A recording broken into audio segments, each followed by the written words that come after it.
এবার সত্যিকারের বিমান উড়িয়ে তাক লাগিয়ে দিলেন মানিকগঞ্জের জুলহাস মোল্লা। শখের বশে খেলনা বিমান বানাতেন তিনি। সেই শখ থেকেই এবার সত্যিকারের উড়োজাহাজ বানিয়ে ফেললেন জুলহাস।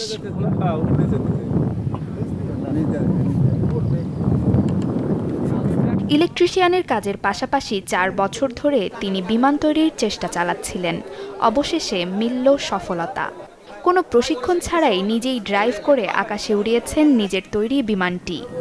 আমি একজন অদক্ষ লোক, যে কখনোই প্লেনে উঠেও নাই, চালাইও নাই। এরকম একজন অদক্ষ লোক হয়েও এটাকে আমি সুন্দরভাবে ব্যালেন্স করতে পারি।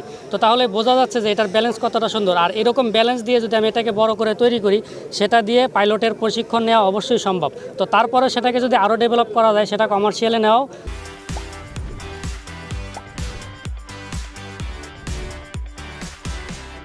সম্ভব। তো আমি আশা করব যেন সরকার আমাকে সাহায্য করে এবং এই কাজে কোনো বাধা না দেয়।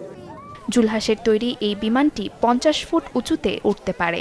১ লিটার পেট্রোলে যা ২৫ থেকে ৩০ কিলোমিটার যেতে সক্ষম। টেকনিক্যাল কোনো প্রশিক্ষণ ছাড়া এমন আবিষ্কারে প্রশংসা বইছে এলাকা জুড়ে। জুলহাসের এই সফলতা ইতোমধ্যে সোশ্যাল মিডিয়ায় ভাইরাল। ব্যাপক আলোচনা চলছে সারা দেশে।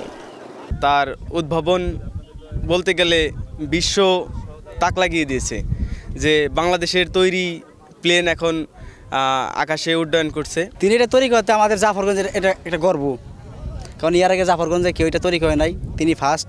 এখান থেকে আমাদের বাচ্চা কাচ্চাও ভবিষ্যতে শিক্ষা নিতে পারবে যে এরকম একটা জিনিস তৈরি করা যায় আমাদের দেশে, এবং আকাশে ওরাও সম্ভব আমাদের নিজের হাতে তৈরি করে। আমরা যতটুকু পারছি সহযোগিতা উৎসাহ দিছি। আমি বলছি যে দেখ, চেষ্টা করলে চেষ্টা বিফলে যাবে না। 2 দিন আগে হোক পরে হোক, এটা ভালো, এটা কিছু পাওয়া যাবে।